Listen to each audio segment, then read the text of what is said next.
Vamos a dar lectura ahí en Mateo 1, 18 en adelante. Y dice así la palabra de Dios: el nacimiento de Jesucristo fue así. Estando desposada María, su madre, con José, antes que se juntasen o se casaran y tuvieran relaciones, se halló que había concebido del Espíritu Santo. José, su marido, como era justo y no quería infamarla, quiso dejarla secretamente. Y pensando él en esto, he aquí un ángel del Señor le apareció en sueños y le dijo: José, hijo de David, no temas recibir a María tu mujer, porque lo que en ella es engendrado del Espíritu Santo es. Y dará a luz un hijo y llamará su nombre Jesús, porque él salvará a su pueblo de sus pecados. Quiero contarle la historia que se formó de Jesús por los eventos que sucedieron antes, durante y después de su nacimiento.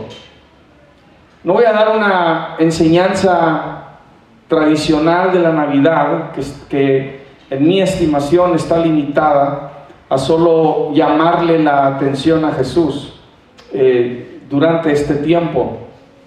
No tiene nada de malo necesariamente llamarle la atención. Yo creo que nosotros, como hijos de Dios, como seguidores de Cristo, viendo a los demás lo que hacen durante esta temporada de la Navidad, nos podemos gozar que tanta atención se le está dando a Jesucristo. Y eso es importante, porque en ese proceso pues alguien puede venir al conocimiento de Él. Pero obvio, ¿verdad?, que este tiempo que llamamos Navidad o nacimiento es más de lo que vemos, o de lo que se ve, o en lo que se ha transformado o desarrollado. El discipulado y empoderamiento de hoy tiene la intención de contestar la pregunta: ¿qué te da el derecho de celebrar el nacimiento de Jesús? ¿O por qué crees que tienes la autoridad de poder celebrar el nacimiento de Jesús? Y una de las ideas en lo que lo estoy basando, por así decir, es que quienes celebran el cumpleaños de alguien tienen que ser celebradores legítimos. Tú no puedes presentarte a cualquier cumpleaños, a cualquier fiesta de cumpleaños, y querer celebrar el cumpleaños de esa persona. O sea, simplemente no puedes. Esto te hace un celebrador de ese cumpleaños ilegítimo. En otras palabras, aún el que está siendo celebrado quiere recibir, quiere poder ver que quien le está celebrando le conoce. Entonces, eso es lo que hoy quiero contestar. Entonces, lo que estoy haciendo es despertando a una percepción que dice que en realidad, pues, quienes celebran a alguien más deben conocer a quien están celebrando. Eso es lo que te da autoridad o autorización de poder celebrar a una persona. Y en este caso y en este tiempo estamos hablando de Jesús. Pero entonces hay toda una historia ya formada del nacimiento de Jesús. Ya. Y no estoy hablando por lo que se ve hoy en día. Estoy hablando, el récord histórico nos dice lo que ya sucedió. Y esta es la historia de Jesús. ¿Me explico? ¿Sí? Dile a alguien enseguida: y la historia no ha cambiado, es la misma. El nacimiento de Jesús aparentemente sucede en secreto, al margen de la actividad social, porque no nació en un palacio, no llamó la atención a sí mismo, no se pusieron anuncios en el periódico, no fue un evento viral, no llamó la atención a sí mismo para que toda la ciudad supiera que ya había nacido. No hubo alarde, no hubo pompa, gorros, pastel, piñata, ni pitos. Nada de eso. Otra cosa estaba tomando lugar, que estaba anunciando el nacimiento de Jesús, y otras dinámicas que estaban tomando lugar, que formaron la historia del nacimiento de Jesús. Este nacimiento milagroso, más bien, en lugar de ser algo muy público, realmente está siendo algo privado. Está siendo algo deliberadamente como en secreto, en un nivel mucho más personal. Se está anunciando el nacimiento de Jesús. Es un nacimiento milagroso y está siendo anticipado, orquestado, guiado y dirigido por Dios, usando seres angelicales, huestes celestiales, sueños, visiones y revelación del Espíritu de Dios. Pero repito, en un nivel personal y privado. No todos vieron los ángeles, no todos recibieron visiones, no todos tuvieron sueños. Esto fue algo personal y privado. Dios rompe su silencio de 400 años para preparar el nacimiento profético del Dios hombre, desatando una serie de revelaciones y manifestaciones sobrenaturales, porque al fin y al cabo se trata de un nacimiento milagroso.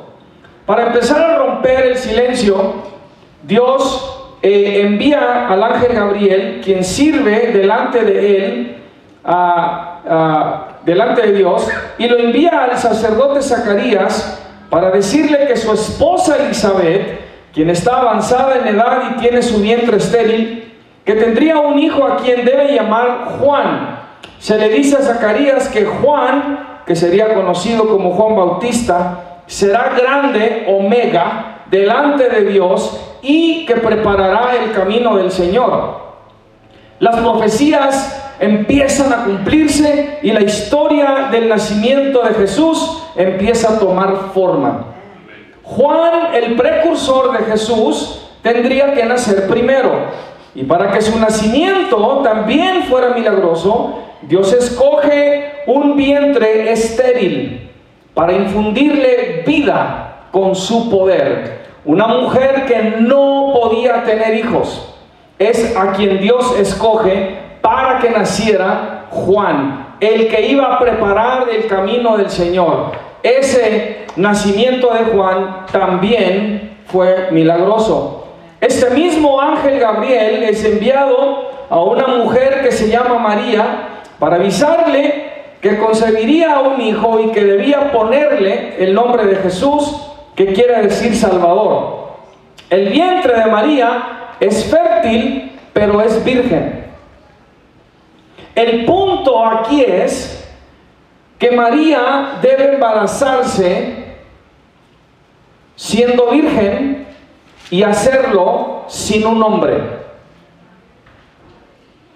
Es como decirle a alguien, a una mujer, embarázate, pero hazlo sin un hombre. Obviamente, en un proceso natural eso no puede suceder.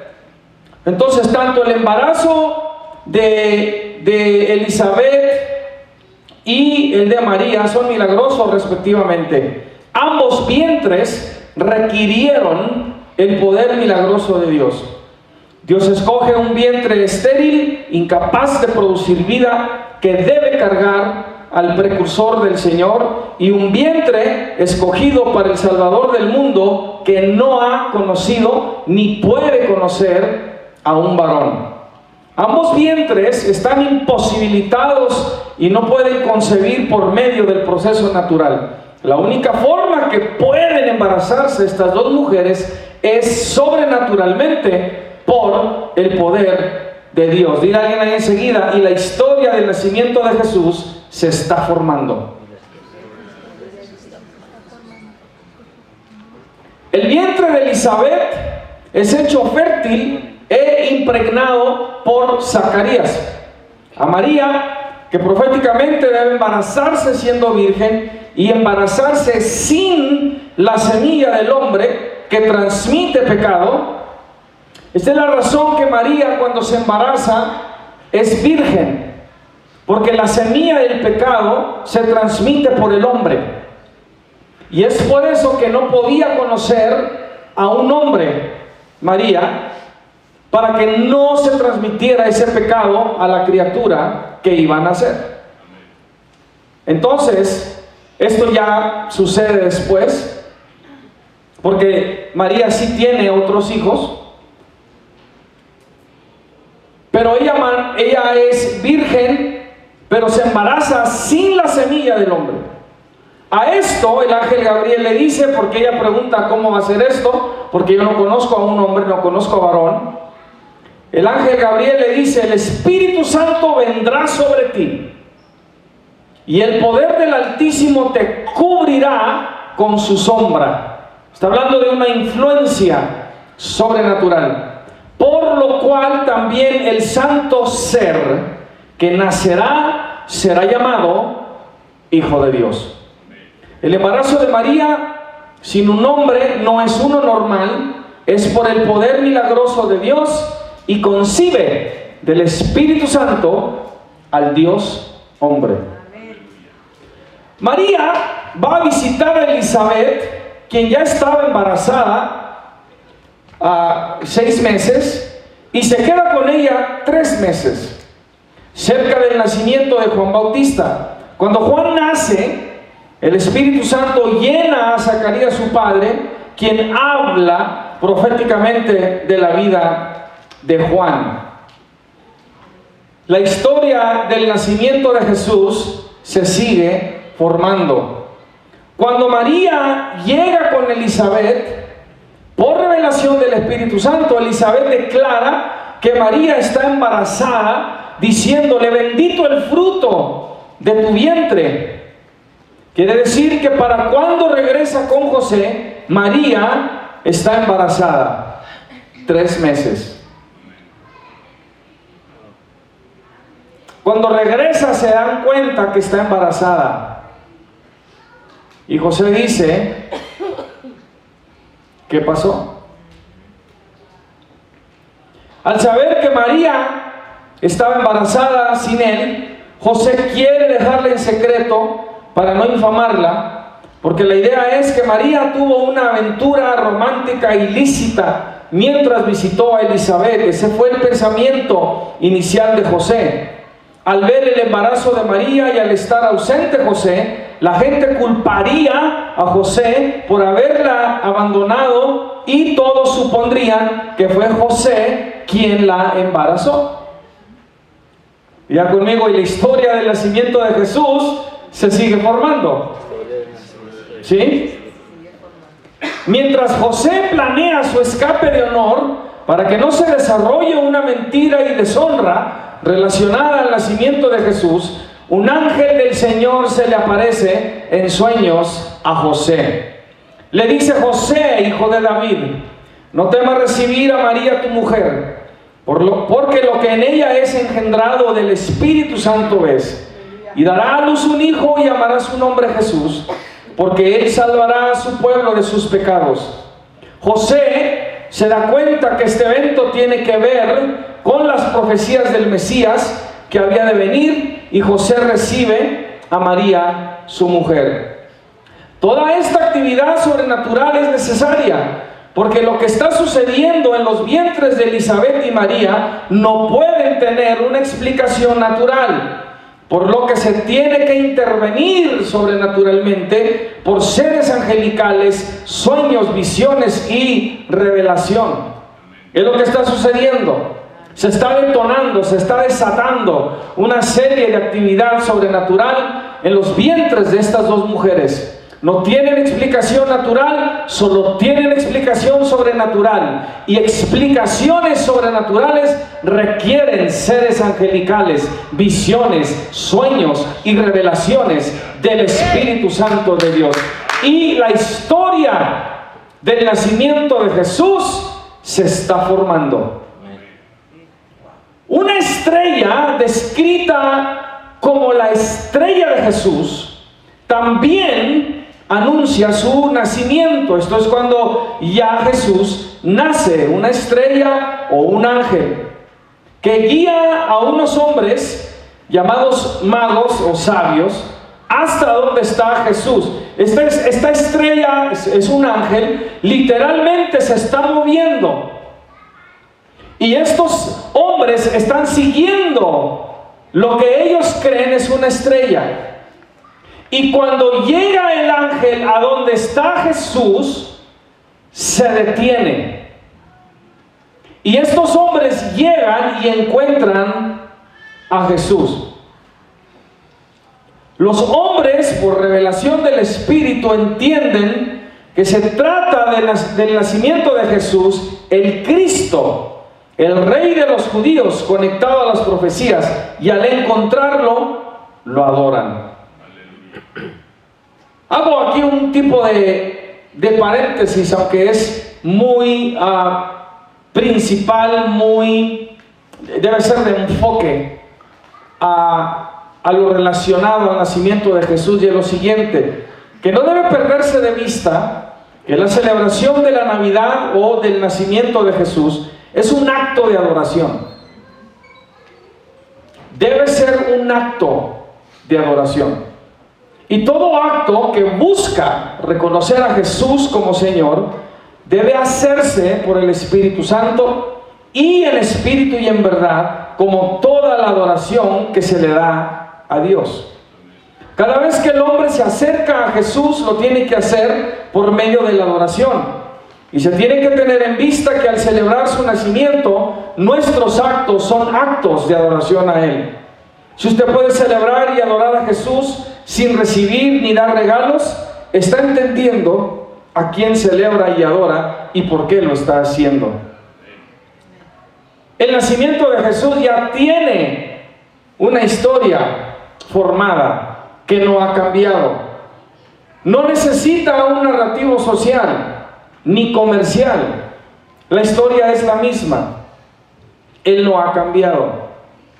1 Corintios 10:31 dice: si pues coméis o bebéis o hacéis otra cosa, hacedlo todo para la gloria de Dios. En estos días la gente va a estar intercambiando regalos, la mayoría. Algunos quizá no, algunos ni están celebrando, algunos lo ven como cualquier otro día. Pero es un tiempo que se considera familiar y le tengo que decir, el enfoque no es la familia, es Jesús. Porque con o sin familia debes adorar a Jesús. Entonces no se trata de eso, pero lo han hecho de eso. Pero le digo, no es parte de la historia. ¿Me entiende? Cuando cambiamos la historia, cambiamos la forma de celebrarlo. Es lo que sucede. Y es lo que se ve con el marketing, es lo que se ve con los comerciales, con todo el narrativo social que gira alrededor de este tiempo. Santo Claus no tiene nada que ver con ello. Todas las otras historias que se le conectan a este tiempo, absolutamente ajenos, alienados a lo que es la historia del nacimiento de Jesús. Pero aún ahí, con toda esta celebración que normalmente se practica, repito, se va a compartir el pan, se van a abrir regalos, hay decoraciones, etc. Pero aquí la palabra de Dios nos dice: si pues coméis otra cosa, lo deja abierto, ¿qué vas a hacer? Diríamos en inglés, whatever it is that you'll be doing, make sure you do it for the glory of God.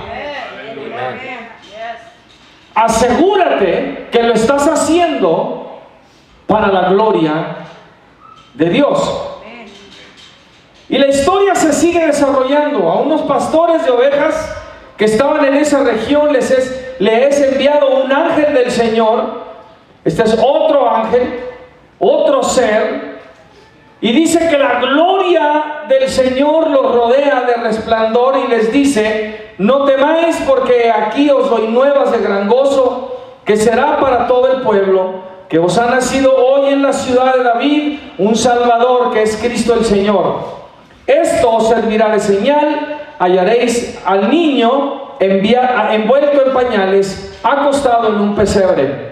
Junto con el ángel, dice la Escritura, que de pronto se aparece una multitud de las huestes celestiales que alababan a Dios diciendo: gloria a Dios en las alturas y en la tierra paz, buena voluntad para con los hombres. ¿Por qué? Porque el Salvador ha nacido.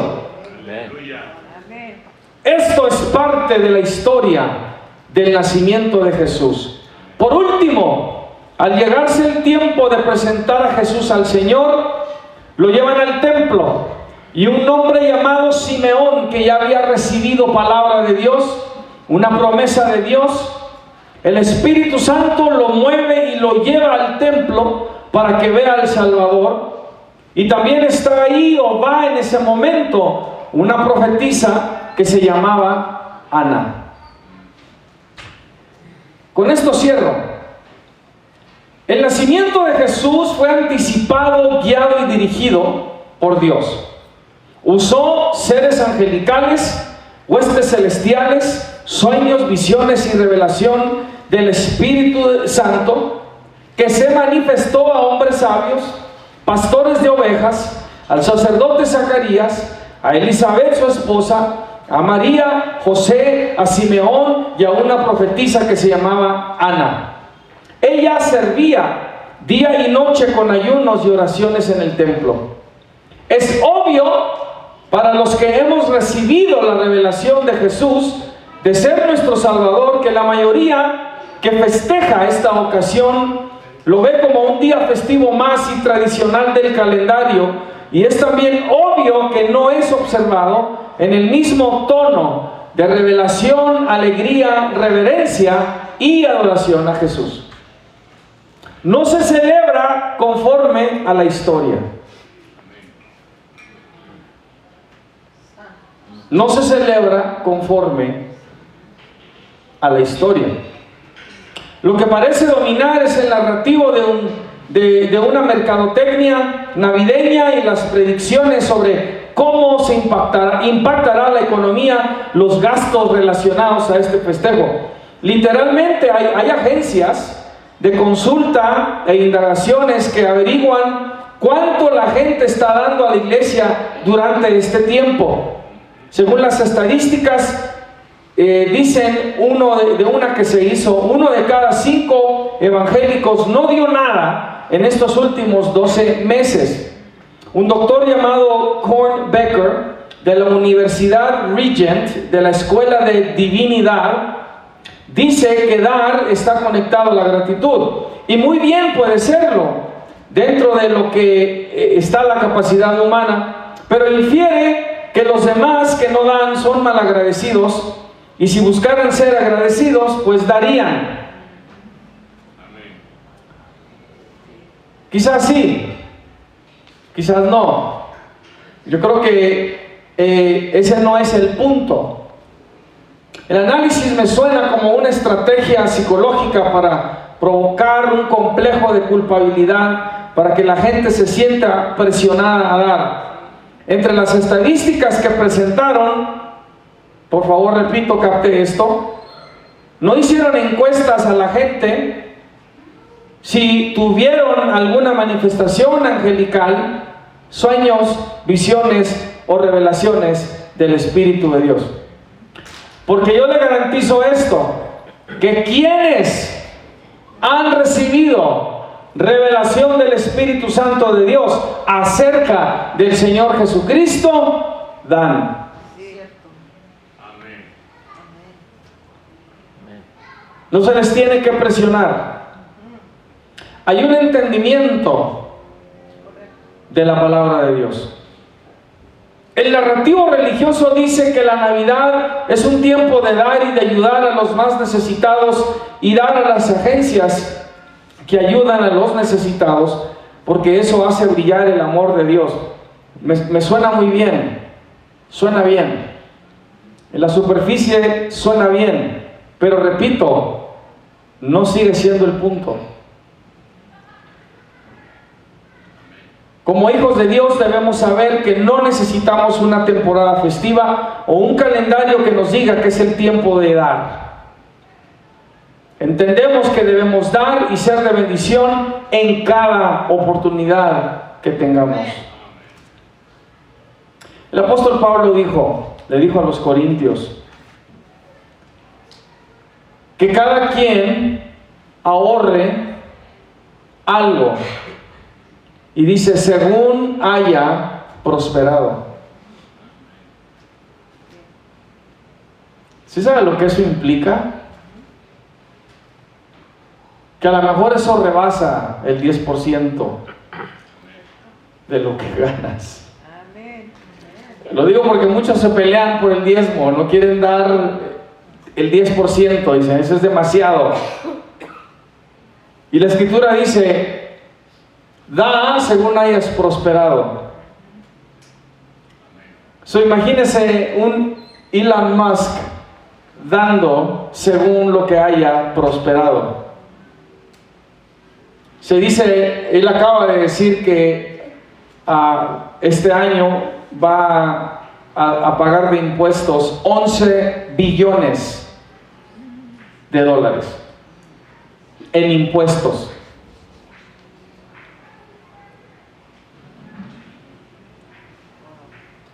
El punto que estoy tratando de hacer es el siguiente: que cuando tú tienes revelación, cuando tú tienes entendimiento, tú das, adoras, haces lo que tienes que hacer o lo que eres llamado a hacer. Entonces repito, ¿qué te da la autoridad de celebrar a Jesús? Es como si estás teniendo una fiesta, ¿verdad? Para tu hijo, para tu hija, una celebración de cumpleaños, y luego de pronto todos empiezan a cantar Happy Birthday to you, ¿verdad? Cumpleaños feliz, y luego volteas y está aquí una persona que también está cantando y tú no lo conoces. Happy Birthday, y luego tú ya ni estás cantando, tú estás like,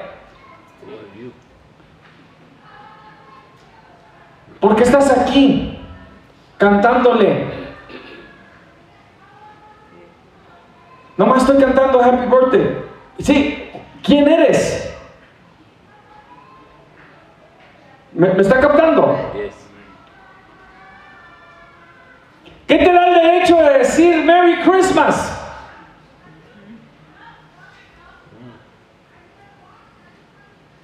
¿Qué te da el derecho de decir Feliz Navidad? ¿Lo conoces? ¿Tú puedes celebrarlo?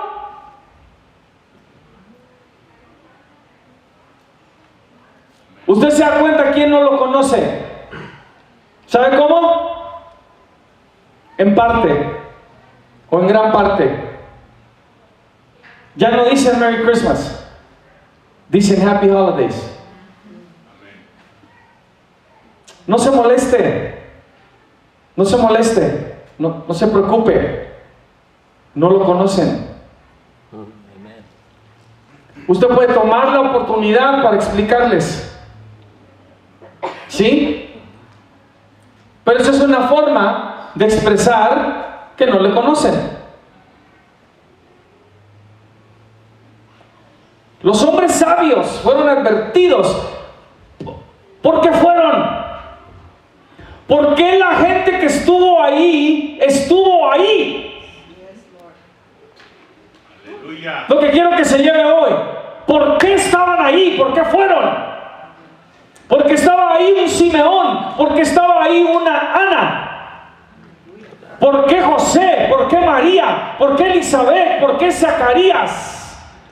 Why were they there? Porque se les reveló.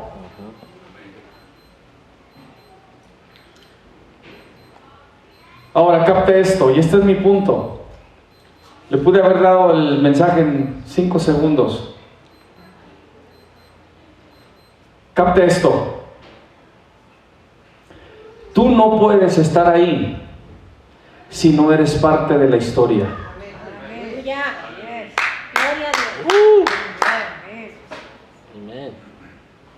Soy esa persona que se acerca, que tú ¿quién eres? Lo estoy celebrando. Dime algo de él. Dime algo de él. Dime algo que sabes de él. ¿Qué sabes de mi hijo? Platícame algo. Dime algo, lo que sea.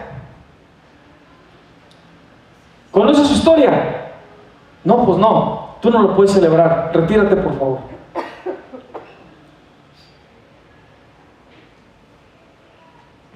Escuche, aún usted recibe, cuando es su cumpleaños, ya alguien se acerca y le dice: feliz cumpleaños, Dios te bendiga. Lo recibes, ¿por qué? Conocen tu historia. Incluso es muy posible que han sido parte de tu historia. You have to be part of the story to be able to say Merry Christmas. Because Merry Christmas is an act of worship. You have to know who you're worshiping. You have to know who you're referencing. Yes. You have to have an understanding of what it is that you're talking about. Who told you? Who revealed it to you? Who visited you? Who called you? Did you get an invitation? Were you moved by the Spirit to be here? That's why the whole city was not there. It was only a few people. Because these manifestations, visions, dreams, revelations were private and personal. And as the story of Jesus' birth is forming or developing, these people that received these revelations became part of the story. That's why we talk about Mary and Joseph and Zechariah and John and Anna and Simeon.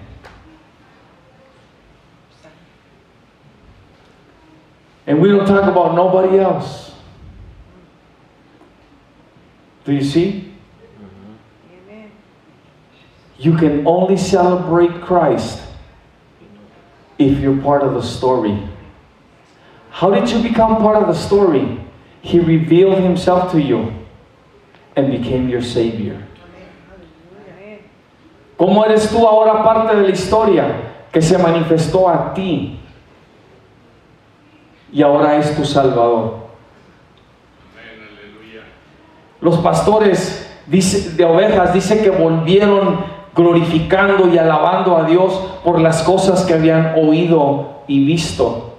Simeón, después de ver al Salvador, le dice: Señor, estoy parafraseando, ya me puedo morir en paz, conforme a tu palabra, porque han visto mis ojos tu salvación. Esto es entendimiento. Esto es ser parte de la historia.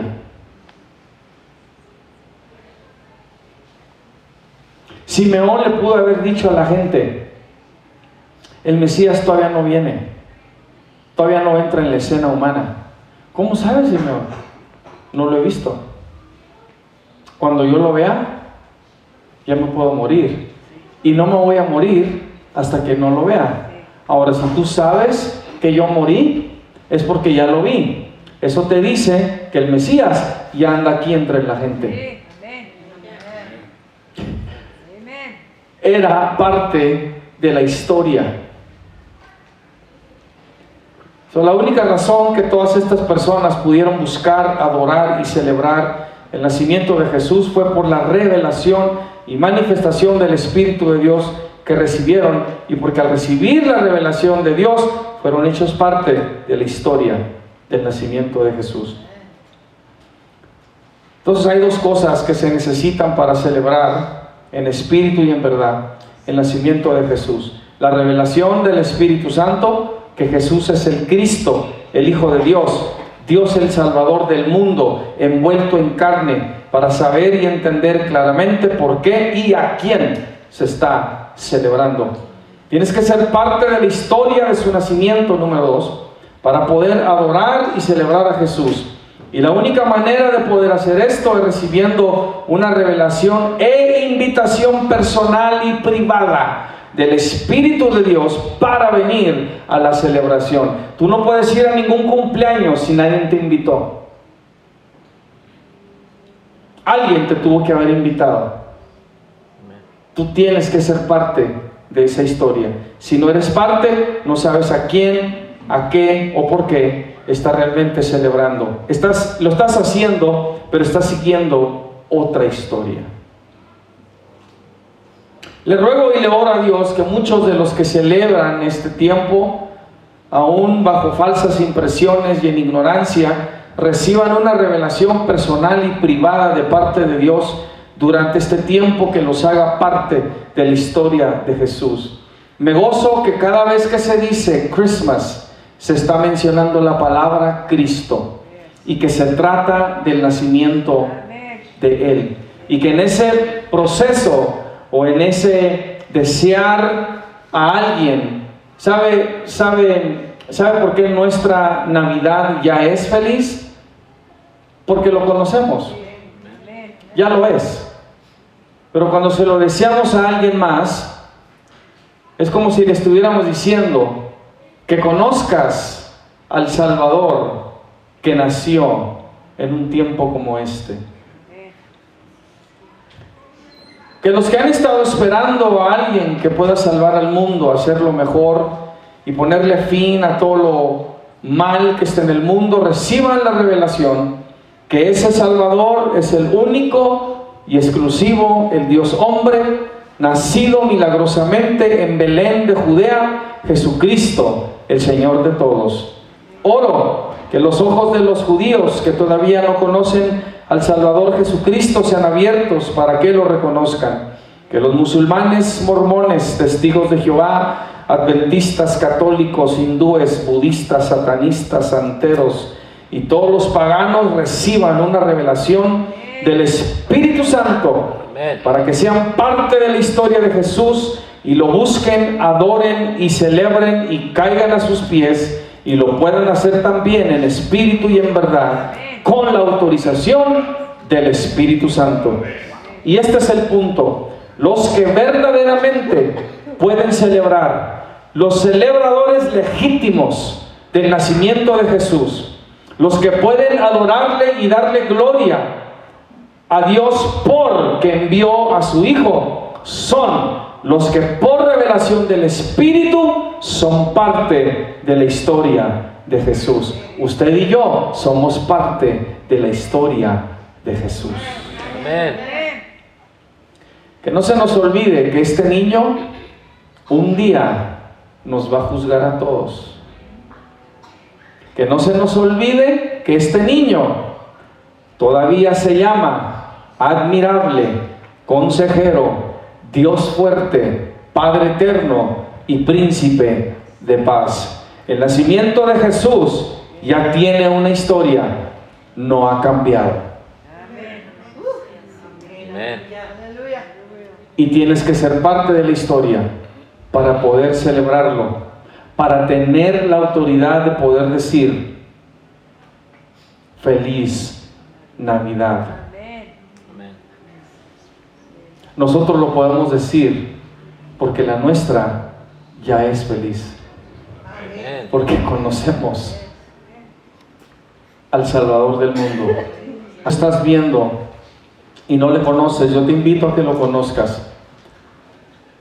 Le pido a Dios, como ya dije, que tengas una revelación de parte de Él a tu vida, un sueño, una visión, un ángel, para que le conozcas y seas también tu parte de la historia. Que así como estás escuchando esto, pido que el Señor te visite y tú lo puedes conocer si le rindes tu vida. Ahí donde estás, Él nació precisamente para salvarte. Es el Salvador del mundo, no hay otro. No hay otro. Y hoy puedes ser salvo. Ahí donde estás, pídele perdón por tus pecados. Arrepiéntete. Pídele que te reciba como un hijo, como una hija. Pídele que escriba tu nombre en el libro de la vida. Que te reciba. Y tú dile que lo recibes como el único Salvador tuyo. Eso va a hacer que tu Navidad sea feliz. Si tú has hecho esto, eres parte de la historia. Y que Dios te bendiga. Padre, yo pido por todos aquellos que por falta de entendimiento, aún este tiempo, que para todo seguidor de Cristo es causa de alegría y causa de gozo que nuestro Salvador haya nacido, pero que para muchos, por tener la historia equivocada, es un tiempo de, a veces hasta de tristeza o de depresión, porque no pueden llegar al nivel de celebración que el mundo pinta para ellos, un estándar que se pone a veces demasiado alto, que causa que las personas que no tienen para poder llegar a ese nivel se entristezcan, se depriman. Padres, madres que se pueden sentir como fracasos porque no pueden darle a sus hijos o a sus hijas lo que ellos consideran es una mejor Navidad. No hay mejores Navidades. La Navidad es conocerte. Y yo pido que a todos aquellos que no te conocen, Señor, te puedan conocer, para que entiendan lo que están celebrando en verdad y que puedan adorarte, mi Dios. Toca sus corazones, toca sus vidas y remueve y quita todo impedimento, Dios, que puedan venir a ti, puedan buscarte. Gracias, Dios, por haber enviado a tu Hijo y porque nació el mundo, nuestro Salvador. Amén y amén. Dios me los bendiga.